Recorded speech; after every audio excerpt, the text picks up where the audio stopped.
TikTok is collecting more of your personal data. The social media giant recently updated its privacy policy agreement. And by the end of this year, it will be viable.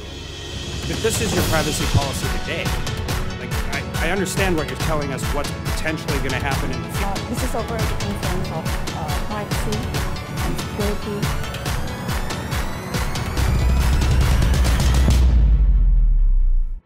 TikTok, aplikasi media sosial milik ByteDance, perusahaan raksasa asal China, pada Juli 2024 sudah digunakan oleh 1,6 miliar orang di seluruh dunia. Sebanyak 157,6 juta pengguna diantaranya disumbangkan dari Indonesia.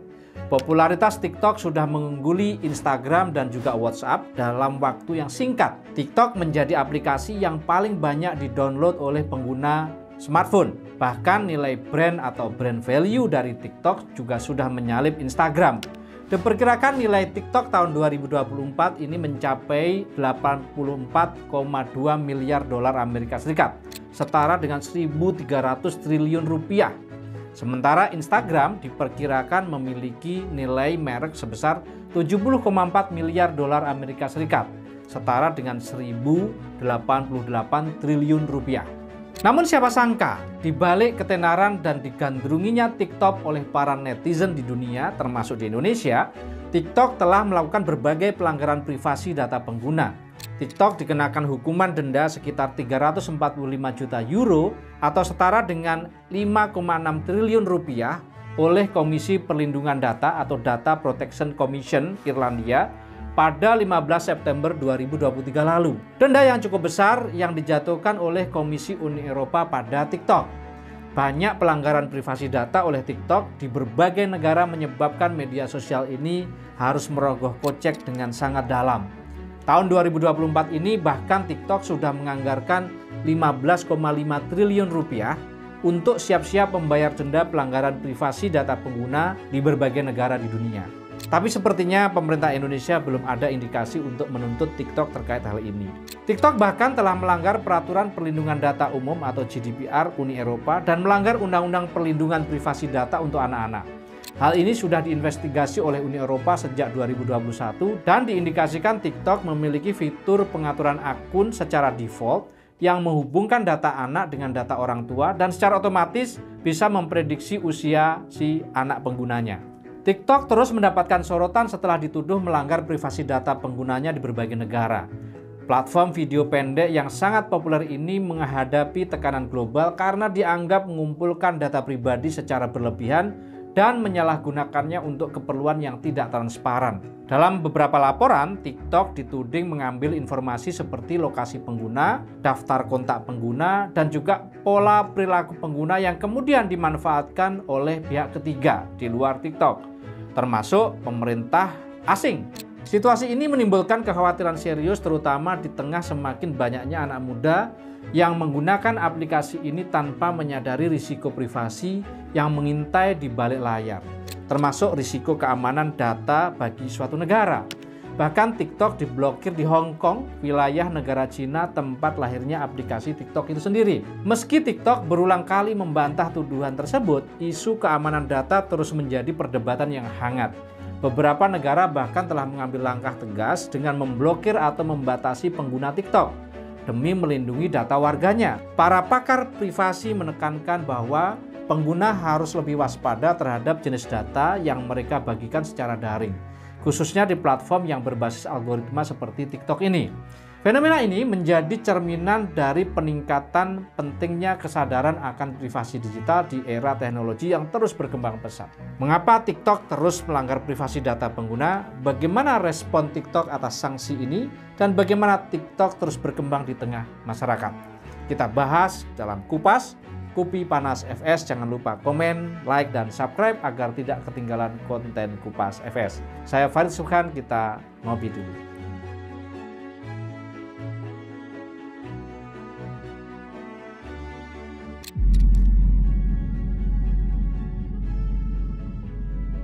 Mengapa TikTok terus melakukan pelanggaran privasi data pengguna?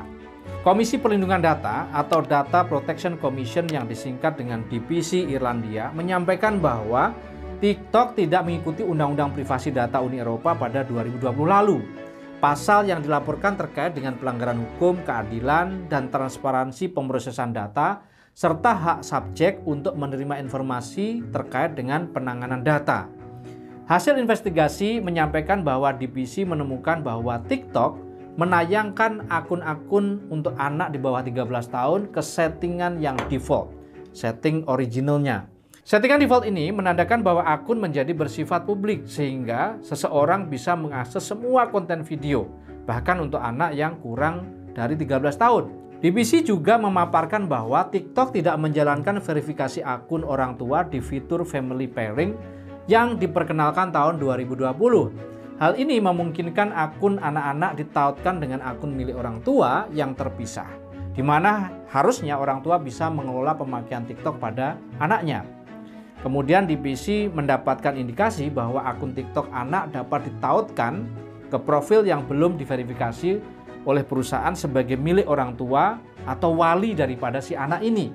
Kemudian TikTok juga tidak dapat memberikan informasi yang terbuka pada user anak-anak serta tidak memikirkan bagaimana dampak penggunaan TikTok bagi anak-anak yang masih kecil yang usianya di bawah 13 tahun. Bagi TikTok, menjangkau sebanyak mungkin pengguna tanpa batas usia tentu menjadi pertimbangan utama agar media sosial ini bisa mendapatkan exposure dan nilai bisnis yang semakin besar. Tidak hanya di Eropa, TikTok juga sedang menghadapi tuntutan sanksi serupa dari pemerintah Amerika Serikat melalui Komisi Perdagangan Federal atas tuduhan mengumpulkan data pengguna anak-anak. Sebelumnya TikTok juga pernah didenda Amerika pada 2019 sebesar 5,7 juta dolar Amerika Serikat atau setara 86,5 miliar rupiah atas kasus privasi data ini.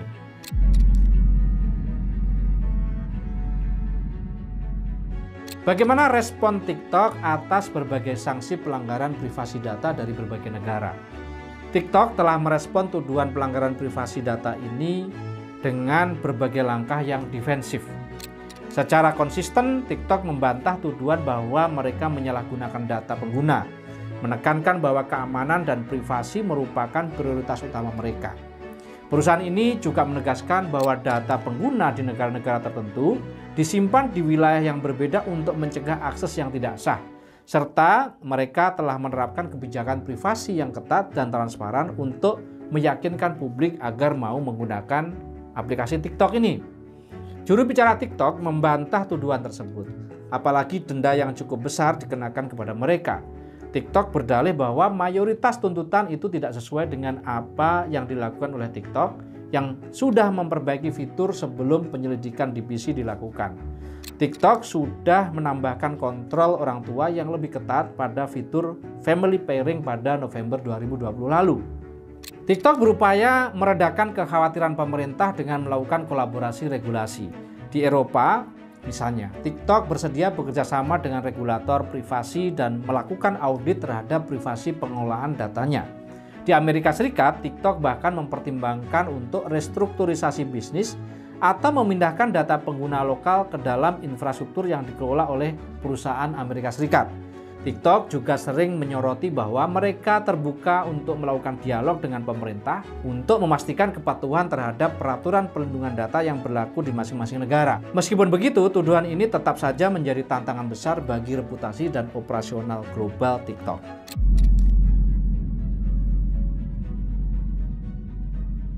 Bagaimana operasional TikTok menghadapi berbagai hal ini? Sebelum menghadapi kasus pelanggaran privasi data di Uni Eropa, sebelumnya TikTok diharuskan membayar denda 1,1 juta dolar Amerika Serikat atau setara dengan 16,9 miliar rupiah atas gugatan orang tua di Pengadilan Distrik Amerika Serikat untuk Distrik Utara Illinois.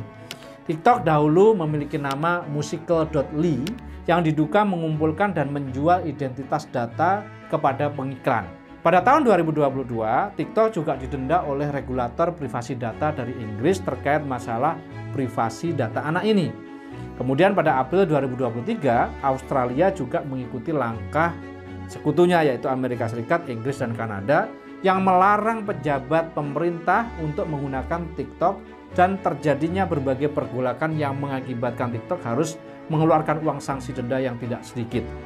Di Indonesia pada 4 Juli 2018 lalu, Kominfo terpaksa memblokir layanan TikTok karena penggunaannya semakin tak terkendali seperti penyebar luasan konten negatif dan tak layak untuk dipertontonkan bagi publik. Kemudian sehari pasca diblokir, CEO TikTok Kelly Zhang mendatangi Kominfo di Jakarta untuk mendiskusikan solusi agar TikTok tetap dapat digunakan di Indonesia dan berjanji merekrut 200 orang moderator konten dari Indonesia untuk mengawasi konten dan make sure tidak ada konten negatif, sehingga TikTok akhirnya diperbolehkan untuk kembali beroperasi di Indonesia.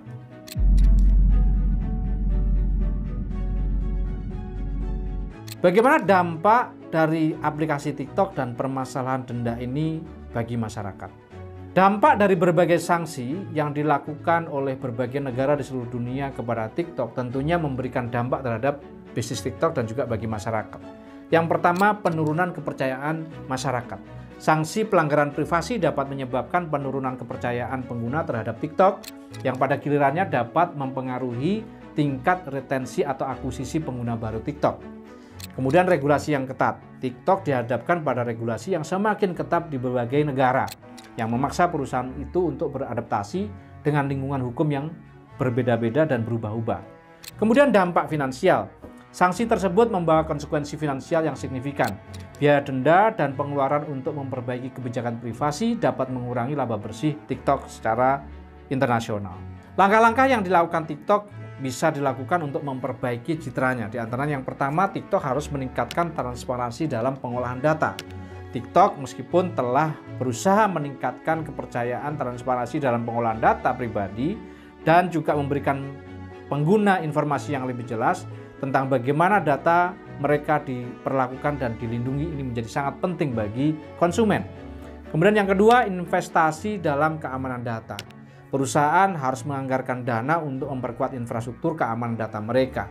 Ini termasuk penggunaan teknologi yang dienkripsi secara lebih baik dan dilakukan audit keamanan berkala dan meningkatkan kemampuan tim mereka. Dan tentu kalau bisa pemerintah melakukan audit keamanan ini.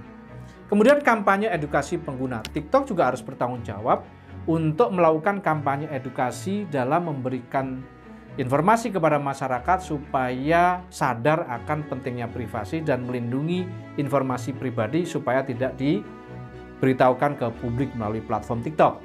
Kemudian perubahan kebijakan privasi, TikTok harus terus melakukan revisi terkait kebijakan privasi yang mencerminkan komitmen perusahaan ini secara lebih kuat terkait dengan perlindungan data konsumen.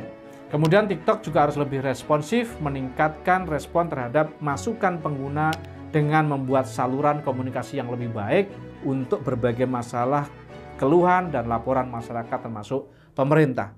Bagaimana menurut kalian? Apakah kalian setuju jika TikTok mendapat sanksi atas tuduhan tersebut?